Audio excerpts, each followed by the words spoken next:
La forêt, la nature d'un côté, et puis Olivia, en ce moment, une préoccupation sur ces espèces animales de plus en plus menacées, de plus en plus nombreuses à être Oui. menacées. On en parle beaucoup en ce moment à Oui, on Genève. en parle à l'ONU à Ouais. Genève cette semaine sur les espèces menacées et notamment les éléphants. L'Afrique demande à l'Europe et au Japon d'interdire la revente d'ivoire et particulièrement au Japon où ça représente un commerce florissant puisque c'est lié à une tradition millénaire. Il faut savoir que en France, le commerce d'ivoire est autorisé uniquement pour les objets datant d'avant 1947. Seulement, c'est très difficile de dater les Oh, objets. ouais.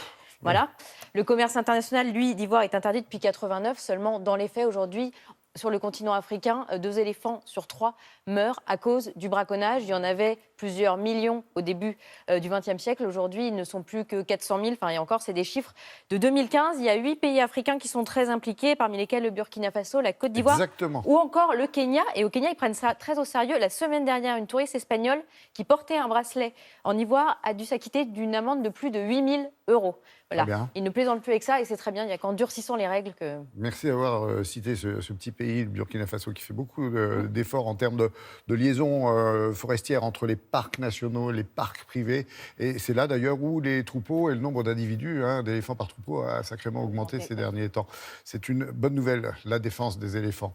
Joli jeu de mots en plus. Merci d'en avoir C'était plaisant de parlé. le faire.